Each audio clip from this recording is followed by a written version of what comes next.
Bueno, pues vamos a ir empezando. Sí. Son las 7:05 ya. Sí. Y así os damos la bienvenida a todos los que estáis aquí hoy con nosotros. Espero que nos oigáis bien. Sí, que nos oigáis bien. Los que nos estáis siguiendo en streaming directo, luego en diferido también, porque este martes de la UNED queda una vez más. Me vais a perdonar los que estáis en streaming. Voy a hablar con la gente que está aquí un segundito, porque les voy a dar la bienvenida una vez más a los martes de la UNED. Hola a vosotros también. Hoy contamos con la presencia de Gustavo García Roy, que va a hablar de un tema que vemos que ha tenido mucho interés por la cantidad de instituciones que tenemos, que son las líneas de Nazca. Nazca y su proyecto. Hoy tenemos la suerte de contar Cambio. Nazca une el cielo con la tierra. Eso es otro capítulo, ¿eh? Es fantástico. Sí, tiene más que ver con la astronomía. Estupendo. Gustavo es un fotógrafo convencido. Él mismo Apasionado. Él mismo dice que con una cámara Kodak a los 9 años encontró la vocación. Y de ahí pasó a la antropología, salto. Sí.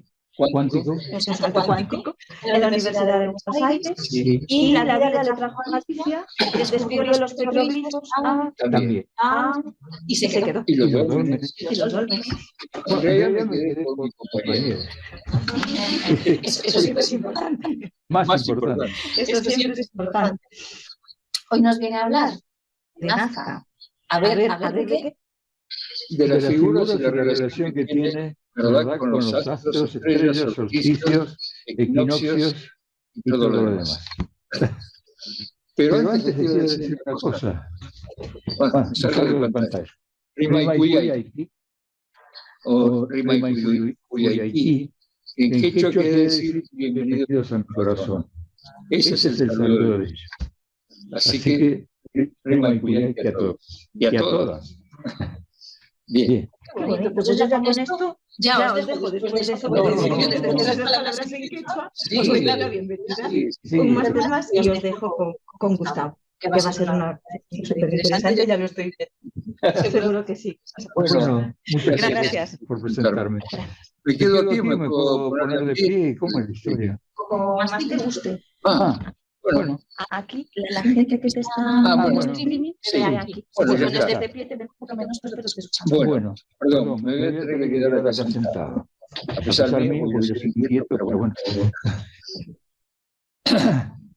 Bueno, todo esta, digamos, maravilla, porque realmente es una maravilla, de los geoglifos, que son las líneas trazadas por la cultura nazca, está, como saben, finalmente se sabe, que están en Perú.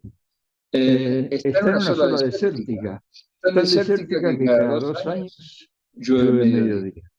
Y eso favorece que las figuras y las líneas permanezcan. Otra cosa muy importante es que yo creo que esta gente tenía conciencia cósmica, porque si no, no se explica de que, estando en la Tierra sin poder, aparentemente, orar, hayan, vamos a decir, hecho a la perfección una relación de alguna figura, ¿verdad?, con los astros.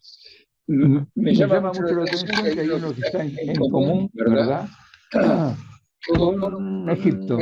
¿Y qué es? Cuando sale Orión, tanto en Egipto, en el Nilo, y aquí en las Pampas, en los Andes, es que es temporada de lluvia. Es lo que esperan, porque evidentemente un desierto absoluto, ¿no?, necesitan lluvia. Pero claro, no cae directamente sobre las Pampas, sino que va a los Andes y ellos han hecho todo unos canales, ¿verdad?, magistrales, porque tienen 1500 años los canales y siguen funcionando hoy en día. Es como unos tubos, ¿verdad?, pero no como tenemos nosotros, sino de piedra. Y en algunos momentos hay un orificio y la gente, ¿verdad?, sobre todo los niños, se meten ahí, limpia y sigue. El agua sigue discurriendo. Eso es fantástico. Dice un proyecto. Nada de inteligencia artificial ni nada. Inteligencia artesanal, total. Bueno, realmente he pasado una larga temporada en Perú.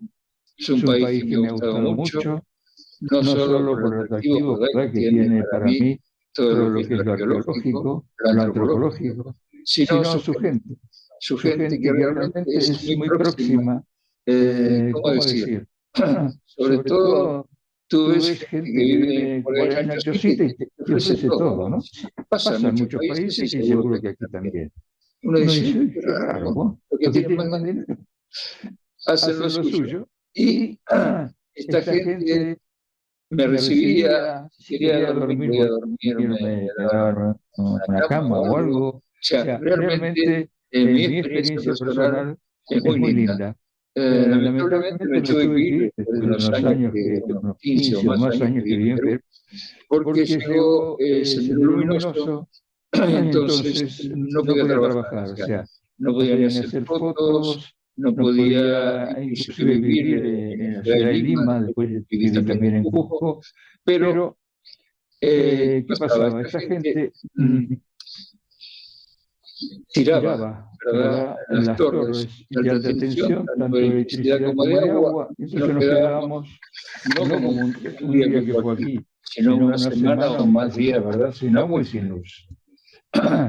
Lo cual ya me estaba obligando a salir de ahí, porque no tenía una niña pequeña, mi hija Brisa, que me ve en algún momento, Federico vivía en Buenos Aires, y bueno, decidimos irnos a Miami porque los clientes que yo tenía también tenían problemas, porque Sendero tal vez lo podía secuestrar, como hubo casos, ¿verdad?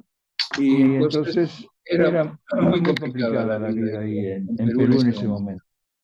Tengo un alma un poco nómada, porque bueno, de Buenos Aires, ya que había encerrado la carrera de antropología,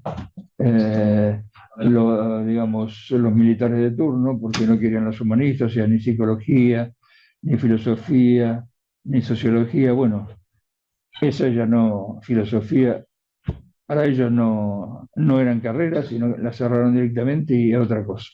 Entonces ahí me conseguí un contrato con una revista y estuve 2 años por los Andes. Me enamoré de Perú y por esa riqueza que en un rato vamos a compartir, entre ellas, ¿verdad?, Nazca. ¿Y qué pasa? Nazca es algo muy, muy curioso porque hay no sé si conocen, un científico o un escritor, von Däniken, que hizo Recuerdos del Futuro, y resulta que von Däniken fue a ver la María Reiche, que es gracias a la cual viven las líneas de Nazca, y le dice, pero esto lo han hecho los extraterrestres, porque ¿cómo pueden hacerlo? Y entonces María, humildemente, sacó unos papeles que eran los bocetos, ¿verdad?, que trazaban, y ellos los trazaban de manera exponencial, ¿verdad? Y tenían el mono, el colibrí, el cóndor, bueno, las figuras y las líneas, porque las líneas también tienen lo suyo, porque son varios kilómetros, ¿verdad? Y muchas de ellas están indicando dónde hay agua. O sea, los puquios, que señalé hace un ratito, tienen su origen en los Andes. Cuando llueve, se produce como unos pozos de agua, y hay estas tuberías de piedra que las llevan a los distintos lugares, ¿verdad?, de Nazca.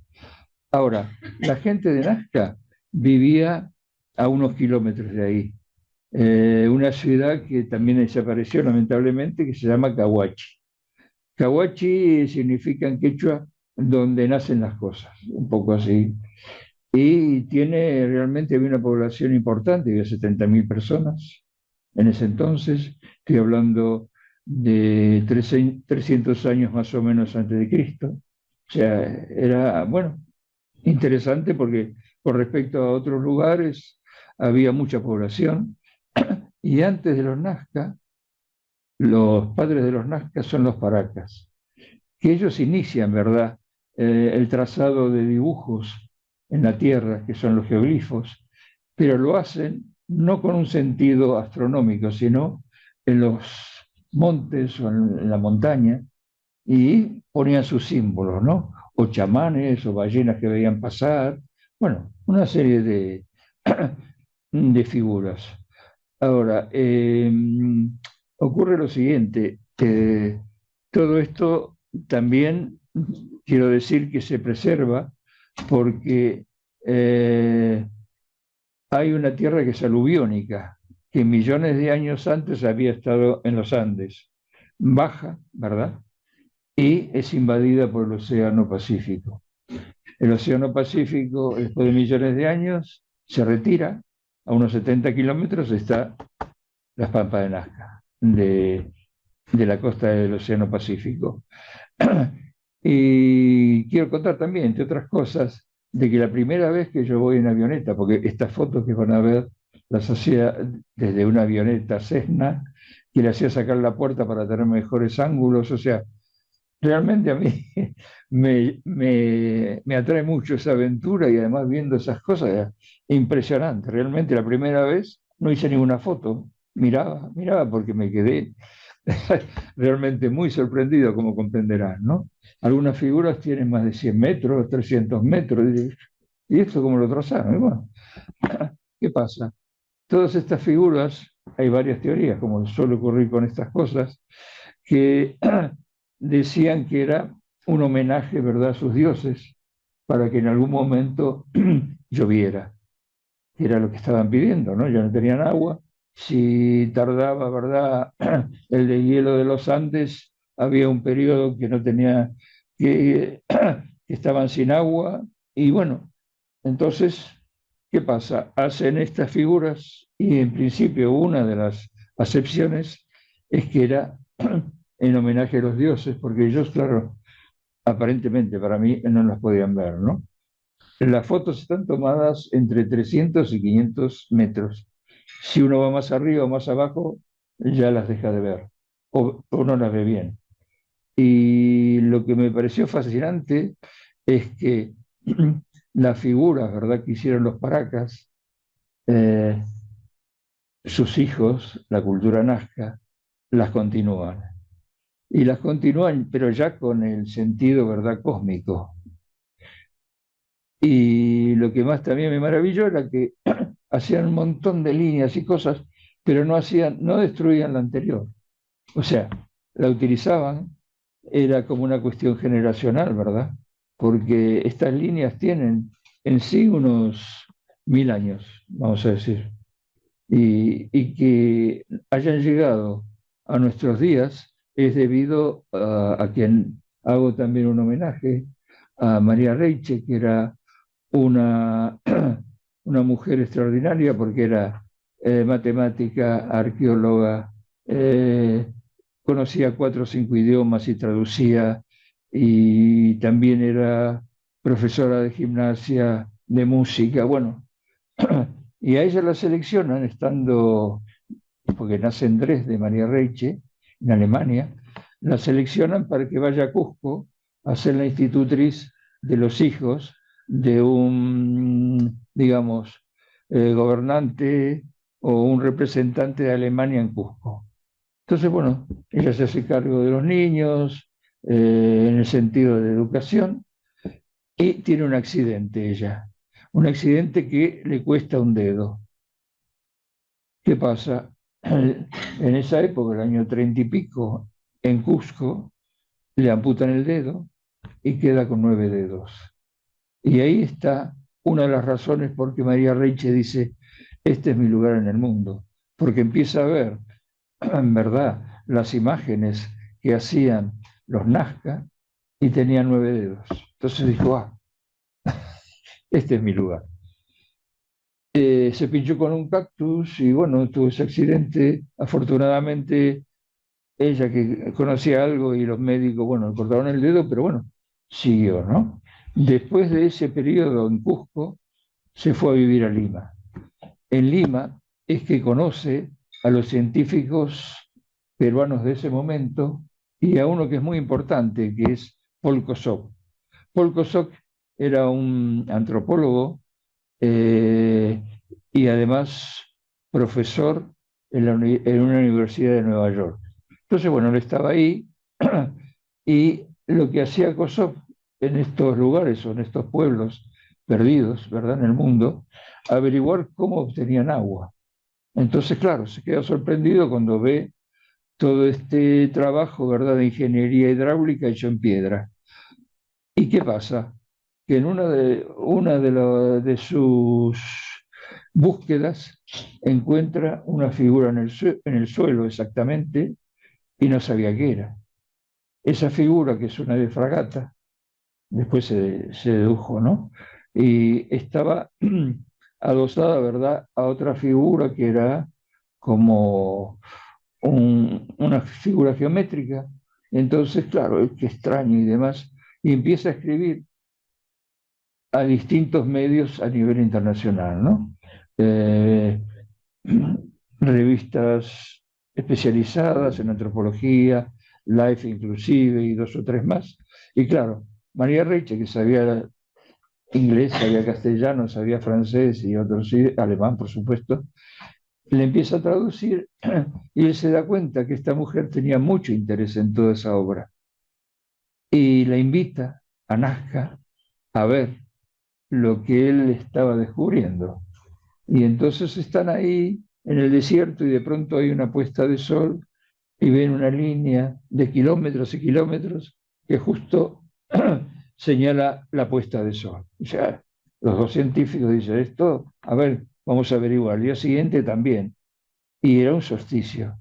Entonces, a partir de ahí empiezan a buscar figuras y demás, y llega la Segunda Guerra Mundial. Entonces María, que era alemana, tiene que quedarse ahí, le dan un permiso para quedarse ahí, pero no para trabajar. Entonces, bueno, los años de la Segunda Guerra, lamentable como todas las guerras, está sin trabajar, pero ella no disponía de dinero. Entonces, ¿qué hacía? Ella había pedido estar en un lugar que era la casita, ¿verdad?, de un cuidador de la zona, pero estaba sin agua, sin luz, sin baño, sin nada. O sea, y ahí se pasó por lo menos 20 años, porque ya 51 años estuvo trabajando aquí, ¿no? Lo cual es muy abnegado, porque una mujer sola, ¿verdad? De pronto, la gente ahí del pueblo decía, a nosotros nos llaman blanquiñosos o blanquiñosas, ¿no? Porque ellos tienen su colorcito. Y entonces María era una blanquiñosa, una mujer que hace ahí, y ella salía a barrer las figuras que iba descubriendo con una escoba, pero salía de noche, porque de día hay 40, 35 grados, y prefería, claro, salir de noche, iluminada por la luna y seguramente por los dioses de Nazca, que de alguna manera iluminaban a ella también, ¿no? Y claro, era la bruja de Nazca, claro, estaba con una escoba de noche, una mujer, wow, desconocida.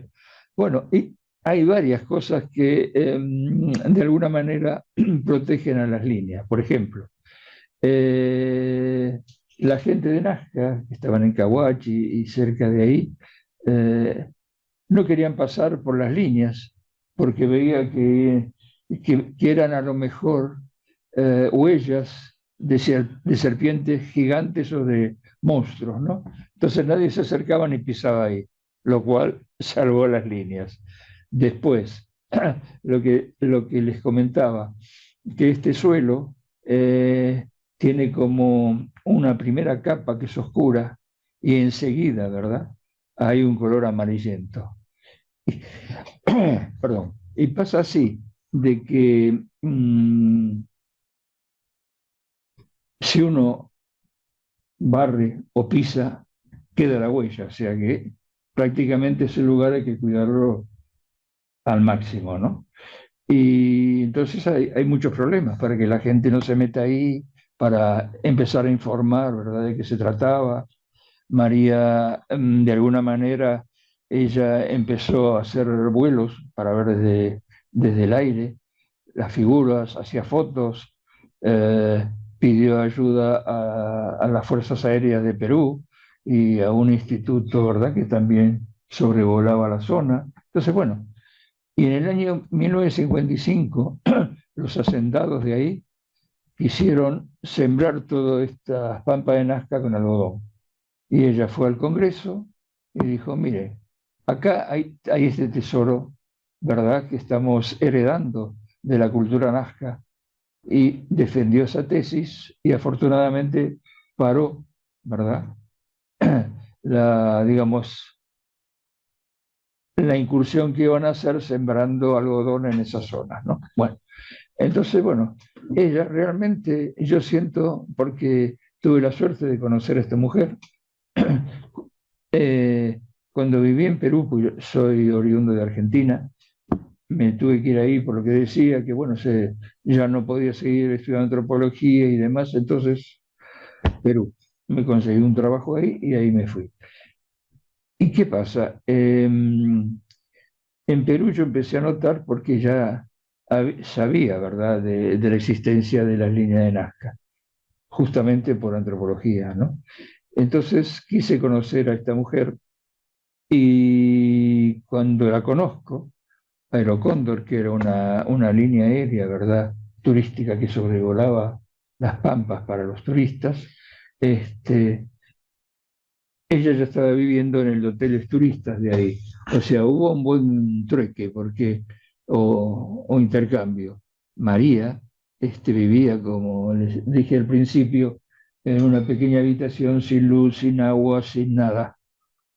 Pero al pasar al hotel de turistas, le dan una habitación y es un trueque que pocas veces he visto que beneficia a las dos partes. Porque, ¿qué pasa? Los turistas querían ir a ver a María, no solo las líneas, sino estar con ella. Y ella los recibía en el hotel, charlaba sobre las líneas, bueno, explicaba todo realmente bien. Y cuando la conozco, me dice, usted es Gustavo García, el fotógrafo de Locóndor, sí, pero usted es un privilegiado. Digo, claro, le digo, por eso estoy aquí. Pero ¿sabe por qué? Porque resulta que los mineros de la zona, porque hay varias minas, sobre todo de cobre ahí, hace 5 o 6 meses que están en huelga, o sea que usted tiene el aire limpio y puede hacer las fotos mucho mejor. O sea, esta mujer controlaba el universo de Nazca a la perfección, ¿no? Bueno, trabé amistad con ella, porque claro, yo viajaba 1 o 2 veces durante unos 4 o 5 años a Nazca para hacer las fotos, para turismo de allí, para agencias de viaje, bueno, para lo que Aerocóndor estaba en ese momento promocionando, ¿verdad? Las líneas. Y voy a hacer un paréntesis. En este momento sobrevuelan las líneas, 11 líneas aéreas, pequeñas, ¿no? Pero resulta que nadie menciona a María Reche. Suele suceder. La cosa era en ese momento, o es en ese momento el negocio. Pero bueno, así vamos. Bueno, vuelvo. Entonces con María a veces tenía la oportunidad de charlar con ella y una noche, ¿verdad?, que estaba en el hotel, estábamos charlando y me dice, Gustavo, voy a decirte algo muy confidencial. Digo, María, tenía 73, 74 años, María. Digo, ¿qué me vas a decir, María? Te voy a hablar de mi ropa interior. Digo, peor. ¿Qué pasa? ¿Qué me estás insinuando? Decía yo, porque era muy bromista. Y entonces me dice, no, lo que pasa es que yo me voy 3 o 4 días, ¿verdad?, a hacer las mediciones y a barrer las líneas. Y se me acaba el papel y anoto en mi ropa interior que es blanca. Y ya está. Fantástica, ¿no? O sea, muy buena, muy buena. Y bueno, hay lindas anécdotas con ella, pero una mujer, yo no sé, muy abnegada, porque vivir como 50 años, bueno, los últimos ya estaba en un hotel y demás, pero los primeros, que no tenía dinero, que lo que sí tenía a su hermana que estaba en Dresde, que era médica, y le enviaba dinero, un poco para ayudarla, para que pudiera comer o moverse, y en algún momento le envía un dinero que puede comprarse un pequeño Volkswagen de segunda mano. Bueno, ahí va María Reiche, ¿no? Un tesón a toda prueba, ¿no? Porque para hacer todo eso, realmente.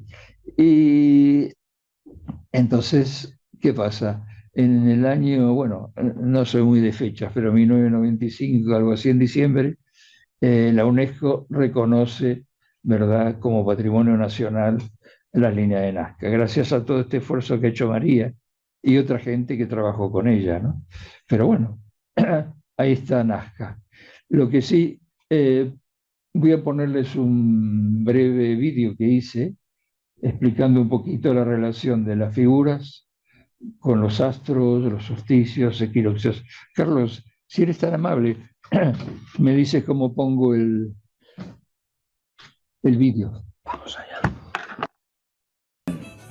Nazca une la tierra con el cielo.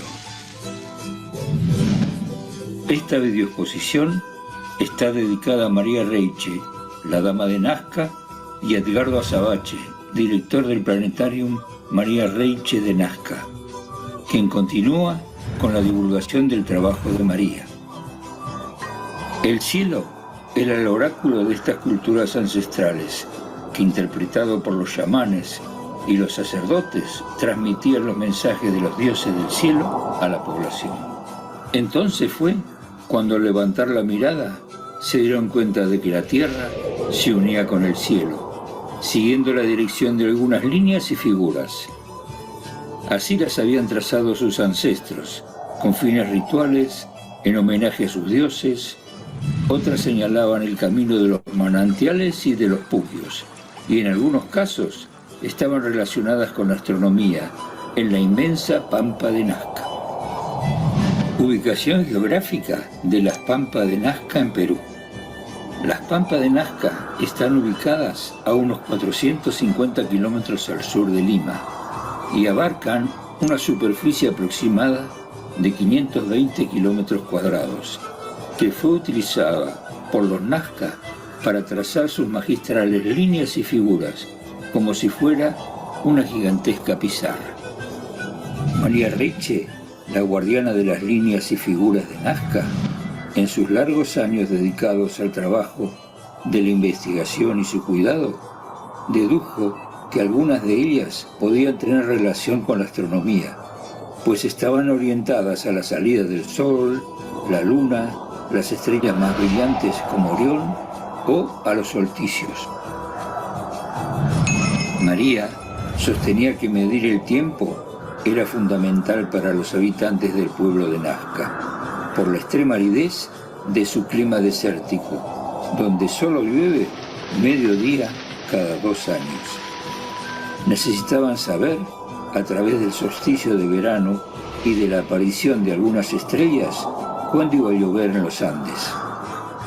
El solsticio de invierno marcaba el tiempo de la recolección de los cultivos. Así podían alimentarse. Era la época de la fiesta del Inti Raymi para los pueblos andinos. El descubrimiento de las primeras líneas y figuras. Todo comenzó cuando Paul Kosok, antropólogo estadounidense, investigando los puquios, sistemas de irrigación prehistóricos que aún hoy funcionan perfectamente, quería conocer la forma en que esos pueblos que vivían en zonas desérticas se abastecían de agua. En 1939, recorriendo las áridas extensiones de Nazca, descubrió las primeras líneas y figuras. El hallazgo fue el geoglifo del ave fragata, que estaba unida a un largo trapecio y que dio inicio al estudio de los hallazgos de estos misteriosos mensajes ancestrales. Kosok invitó a María Reiche para que lo acompañara a las Pampas de Nazca, pues sabía del interés que tenía por estos temas. Ella era matemática, geógrafa y tenía conocimientos de astronomía. Además, María le había traducido algunas investigaciones que se publicaron en distintos medios internacionales, dando a conocer mundialmente las líneas y figuras de Nazca. El 22 de junio de 1941, fecha del solsticio de invierno en el hemisferio sur, María y Kosok observaron que el sol se ponía justo al finalizar una larga línea en dirección al horizonte, fenómeno que se repitió en los días siguientes. Como buenos científicos, tomaron este hecho singular para dar inicio a la investigación sobre las Pampas de Nazca. Kosok bautizó a esta zona como el libro de astronomía más grande del mundo. Ya en 1946 le propone a María que continúe investigando sobre estos misteriosos geoglifos, pues tenía que regresar a dar clases en la Universidad de Long Island en Nueva York. María aceptó la propuesta de Kosok y siguió investigando los geoglifos dibujados en la tierra de esta milenaria y enigmática Pampa de Nazca. Posteriormente, en 1968, María publicó un libro sobre los misterios de los dibujos y líneas de Nazca, donde da a conocer su valioso trabajo y el primer mapa de las Pampas de Nazca. Muchas personas se interesaron y viajaron para conversar con ella, que se encontraba alojada en el antiguo hotel de turistas de Nazca, lugar donde la conocí, pues estaba realizando series fotográficas para Aerocóndor y promocionar los sobrevuelos de estas asombrosas líneas y figuras. Al continuar las investigaciones, encontró algunas orientaciones astronómicas en un sinnúmero de líneas solsticiales que señalaban fenómenos importantes, como la salida y puesta del Sol, la Luna, así como de las estrellas más brillantes, confirmando su relación con el cielo nazqueño, donde basa su hipótesis que era una representación de un calendario astronómico. Hoy en día, Edgardo Azabache, director del Planetario de Nazca, asumió la tarea de divulgar el importante trabajo de María Reiche. Lo hace dando charlas en el Planetarium María Reiche de Nazca. Edgardo me cedió algunos textos referenciales y fotografías que proyecta en sus charlas al público, que concurre al Planetarium María Reiche para que los divulgue en esta videoexposición. Si bien María no era astrónoma, tenía los conocimientos necesarios para poner en práctica y comprobar algunos resultados en donde los antiguos astrónomos del Perú realizaban las observaciones del cielo. Averiguó cómo era el cielo de unos 2000 años atrás, en el tiempo de los Nazca, y encontró probables relaciones de algunas figuras con grupos de estrellas. Veamos algunos ejemplos. La araña es una de las figuras más conocidas. María observó que la forma de este diseño se puede corresponder con una parte de las estrellas que integran la constelación de Orión, que se encuentra en lo alto del cielo de Perú, y señala el inicio de las épocas de las lluvias en los Andes, al igual que sucedía en el antiguo Egipto cuando aparecía Orión.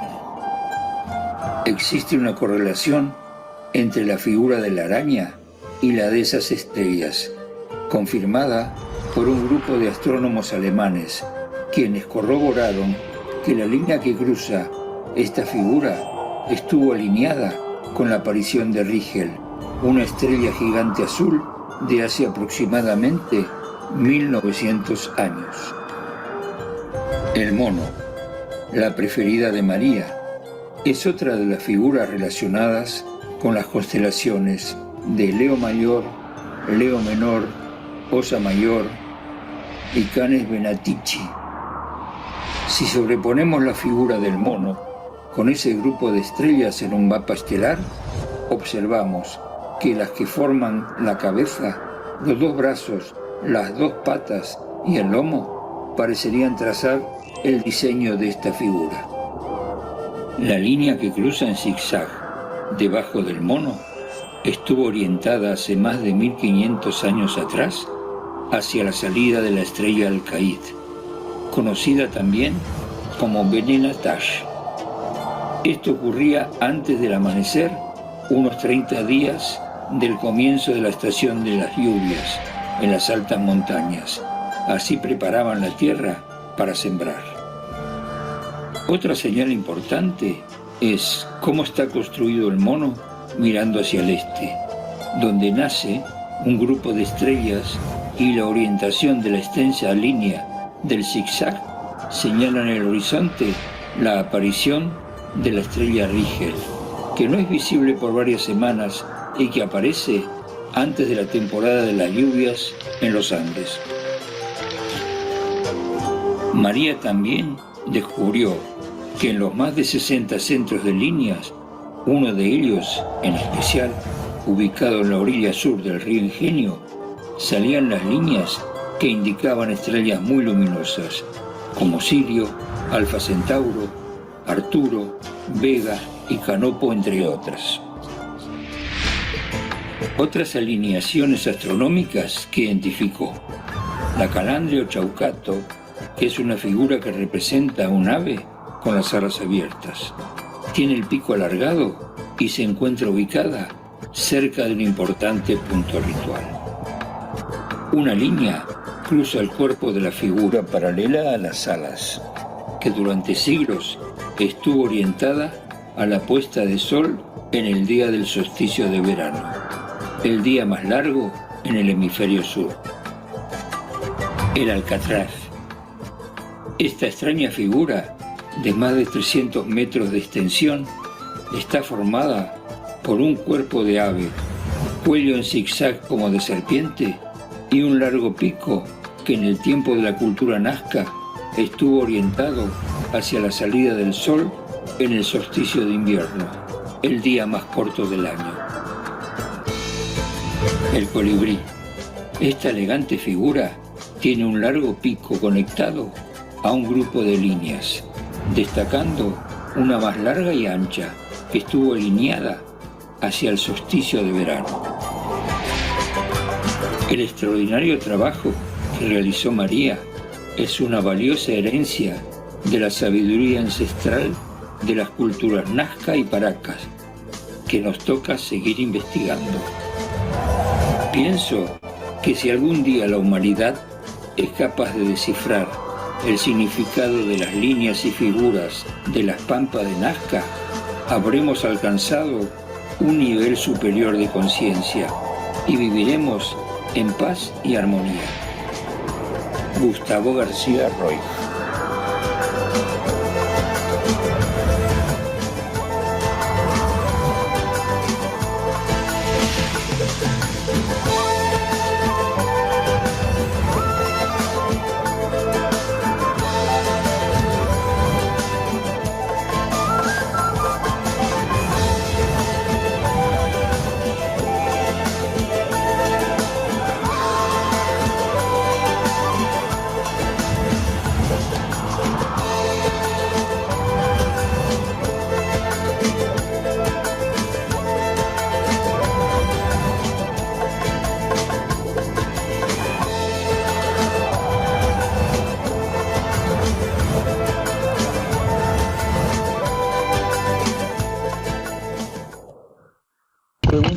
Trataré de responderla. Soy fotógrafo, no teólogo. Lo que sí puedo decirles es que ya han visto de unas vivencias muy fuertes, porque haber sobrevolado durante tanto tiempo, tantos años, ¿verdad? Esas magníficas y extraordinarias figuras imponen, la verdad que imponen. ¿La mejor hora para ver las fotos, para ver las imágenes? Sí. ¿En el suelo, amanecer y atardecer o cuál es la mejor hora? El amanecer, más que nada es el amanecer. ¿Y qué es lo que pasa? Yo les comentaba que por qué no se borraban, ¿no? Una de las historias es que tienen un yeso que durante la noche hay bajo cero a veces, y entonces eso tiene como un hielito, ¿no? Cristales. Exactamente. Entonces, eso ayuda a fijar, porque al salir el sol, eso se fija, ¿no? Porque calienta, ¿verdad? Toda esa zona, y ahí queda. Y sin embargo, el viento Paracas pasa por ahí, pero uno puede ver montañas, ¿verdad?, de arenas y demás, pero no están en las pampas, están fuera de ahí. Lo cual realmente hay varios factores maravillosos que han contribuido a que sobrevivan, ¿verdad?, estas líneas.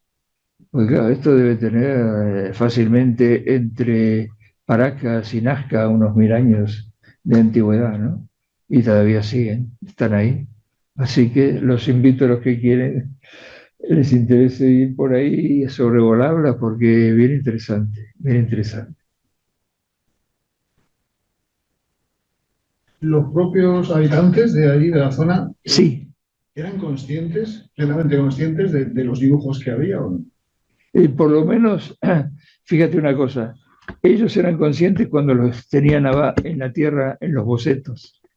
Después los trazaban. Por ejemplo, para hacer una espiral ponían 3 postes, digamos, y ahí no pasa nada.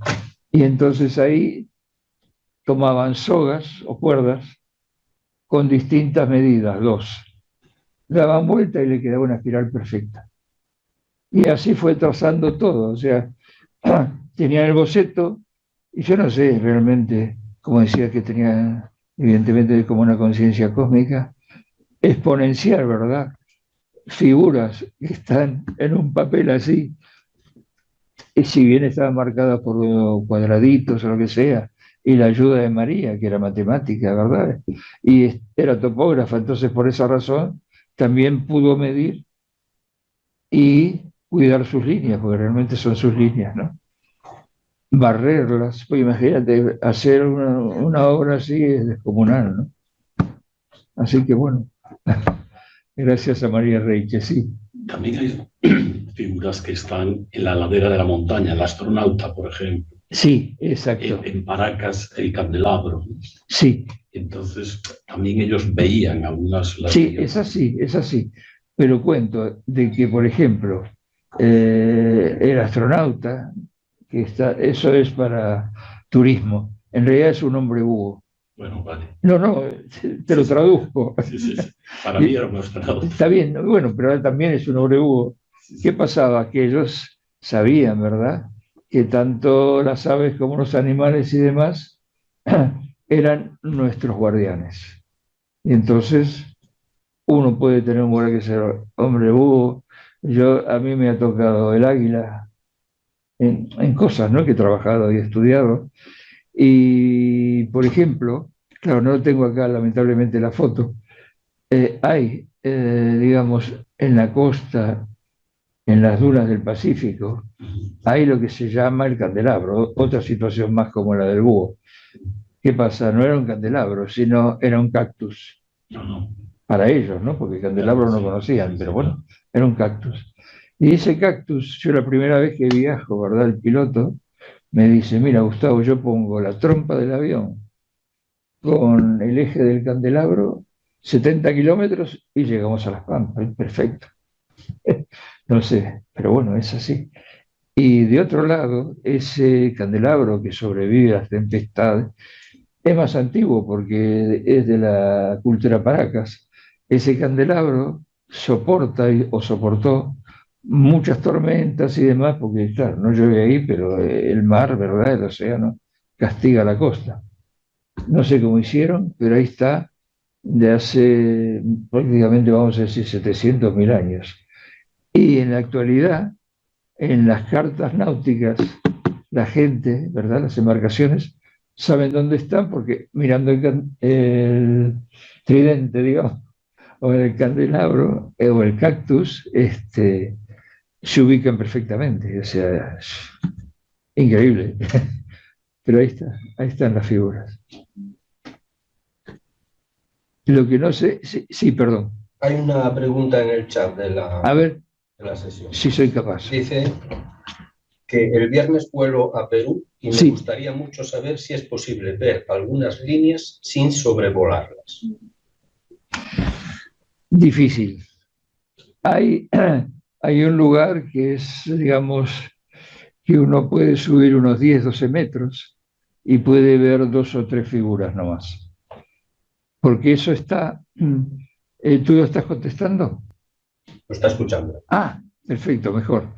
Entonces, ¿qué pasa? Hay como unas especies de miradores que tienen 10, 12 metros y se ven 2 o 3 líneas. Una de ellas es como una especie de, no cactus, sino una planta. Otras son 2 manos, una con 9 dedos, por supuesto, y un lagarto o una figura similar. Lo que pasa que en esa época, al trazar la Panamericana Sur, pasaron y solo le cortaron la cola al lagarto, los demás se salvaron. Pero como sabemos, los lagartos le vuelven a crecer la cola. Bueno, ahí está un poco, digamos, mi experiencia y que agradezco que hayan venido. Sigo aquí por si quieren hacer alguna pregunta y bueno, a interesarse por las pampas de Nazca. Y lo de los 9 dedos no se sabe nada. ¿En qué sentido? No, lo que pasa es que era para los Nazca era un significado importante porque era, figuraba como el hombre de pie, el 9. Entonces ellos veneraban esa, sin conocer, ¿verdad? Todavía la escritura, sabían que 9, contaban 9, con, digamos, hay, a ver si me sale el nombre, hay unos tejidos de colores, ¿verdad? Y ellos contaban con eso, que fue lo anterior a después a la escritura de, digamos, de esta gente, ¿no? En los Andes, incluso lo que ocurre es que Perú son 3 países. Tenemos la costa, tenemos la sierra y la selva. Y la selva, como les he enseñado el mono, parece que tiene que ver con la Amazonía de otras épocas. E inclusive la araña no figura, porque no hay monos ahí en Perú, en esa zona, digamos, ¿no? Y la araña es, digamos, un ejemplar que solo está en la Amazonía, no hay en otro lugar. Entonces, tiene que haber en algún momento algún contacto, ¿verdad? Entre ellos, entre esas culturas. Lo que ocurre es que la Amazonía también tiene lo suyo, porque estoy siguiendo, ¿verdad? Una persona que está hablando sobre todo esto y dice que en realidad toda la parte del suelo de la Amazonía es ficticia. Yo dije, vos, ¿cómo es eso? Y este hombre dice, pues, ficticia no, está, es artificial, digamos, es artificial. Y entonces dije, bueno, y él da toda una explicación, y hay gente, ¿verdad?, en Brasil, en San Pablo, Universidad y demás, que corroboran lo que están diciendo, ¿no? Entonces, bueno, están estudiando porque ¿de dónde sale todo esto? Resulta que estas partes, ¿verdad?, de la selva de la Amazonía tenían y tienen, lo que pasa que no se ven fácilmente, triángulos, círculos, y dice, ¿y esto? Bueno, eran sus dioses. ¿Y qué pasa? Cuando uno bebe o toma ayahuasca, generalmente digamos, su pensamiento extra por la ayahuasca se transforma en figuras o círculos o triángulos y demás. Y tenían algunos que veneraban como dioses. Y así. Bueno, la persona que les hablo, de que está haciendo este estudio, es Javier Sierra. No sé si lo conocen, pero sí es digno de ser conocido. Porque él, por ejemplo, que estudió periodismo, resulta que él es, digamos, de una provincia, ¿verdad?, de España, de Teruel, y resulta que va a estudiar a la Complutense a Madrid y no tenía dinero, entonces, en fin, esos casos, ¿no? Y digamos, con mucho esfuerzo los padres le pagan una residencia, pero los fines de semana no tenía calefacción. Entonces se iba al Museo del Prado. Él dice elegantemente que se habían olvidado de poner la calefacción el fin de semana, pero bueno, las economías son así, ¿no?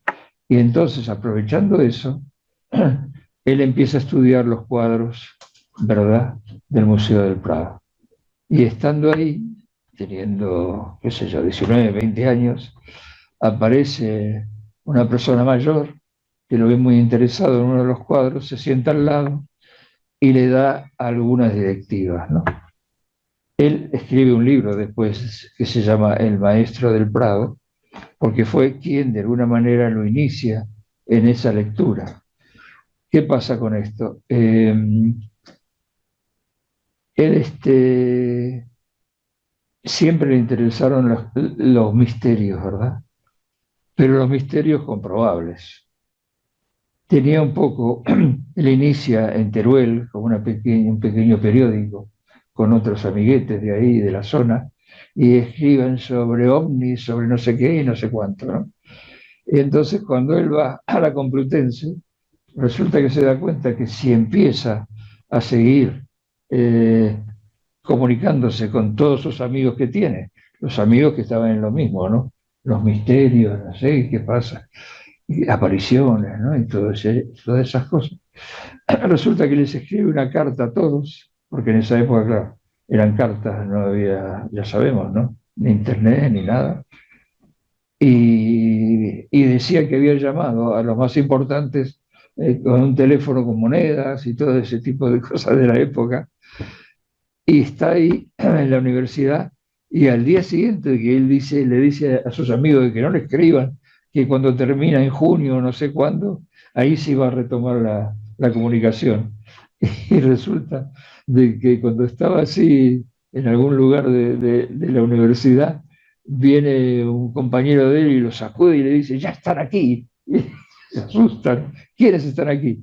Dice, no, ahí la agencia TAS está diciendo de que han llegado unos marcianos y no sé qué y no sé cuánto, ¿no? Entonces, este hombre va a ver la televisión que estaba en ese momento, un orador, no sé, bueno, y entonces estaban con esa noticia todos revolucionados y demás. Y le empiezan a llamar OVNI a él, ¿no? Como sobrenombre. Les queda el sobrenombre el OVNI. Y estaba ahí y de pronto de la cadena SER llama a la universidad porque querían hablar con una persona, porque él había escrito algunas cosas sobre eso, era muy joven, 20, 21 años, y querían hablar con él, y entonces él dice que no tenía muchos medios para ir hasta la cadena SER, no sé dónde, en Madrid, y entonces le dice, no se preocupe, le vamos a mandar un chofer, y le mandan un taxi, ¿no? El taxista llega, pregunta al vedero o quien sea, y dice, ah, sí, esta persona está en el aula tal, yo lo acompaño. Van hasta ahí, preguntan por él, mejor dicho, el taxista va y pregunta por el profesor, ¿no? ¿Vos qué va a preguntar? Y resulta que cuando dice, el señor Javier Sierra, dice, no, no, no soy yo. Y entonces de pronto hay un niño, dice él, que levanta la mano y dice, no, soy yo. Lo llevan a la cadena SER y tiene su primera entrevista hablando un poco de todas estas cosas, ¿no?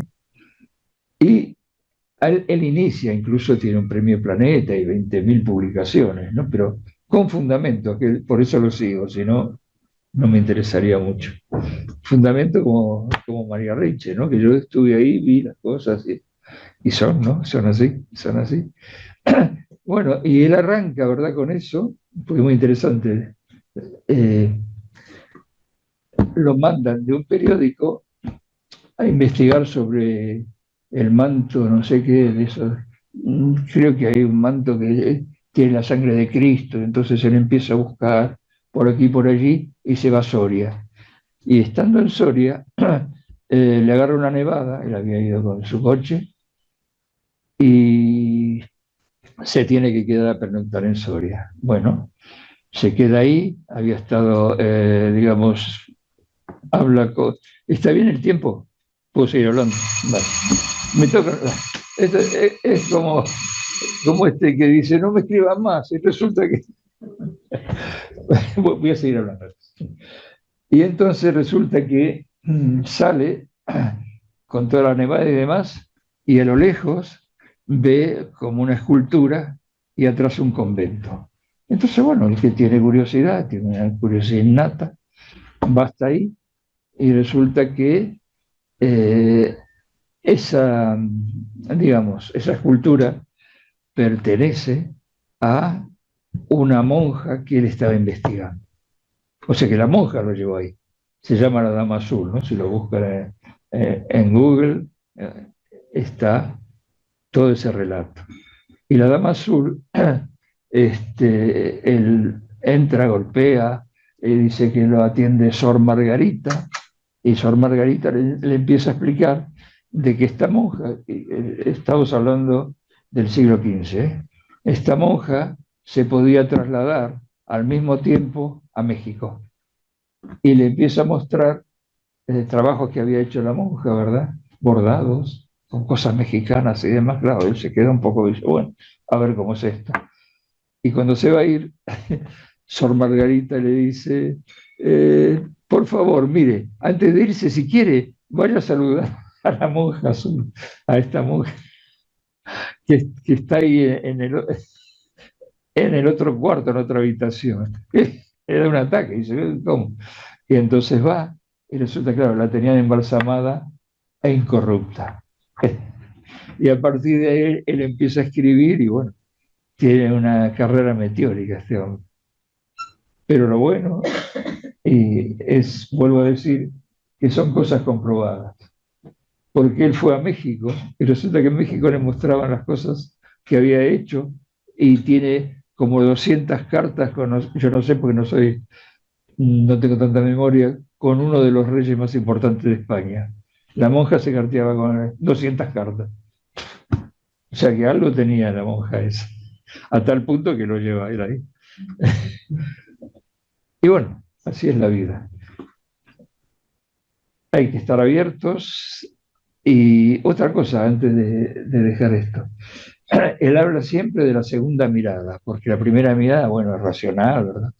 Pero los niños, cuando fuimos niños, incluso algunos los podemos reactivar, hay una segunda mirada, donde te das cuenta de cosas que uno aparentemente y racionalmente, con los filtros que nos han puesto, no llega más a verla en realidad, ¿no? Y entonces él hace un experimento con los hijos, los lleva a unas cuevas de Cantabria y le regala a cada uno una linterna. Y empiezan a ver cosas que ni la guía, ni él, ni la mujer de él veían, claro. Y de ahí saca otro libro y demás. Bueno, Javier Sierra, María Reiche y humildemente Gustavo García. Rima y Kuyaiki nuevamente para todos y gracias. Gracias.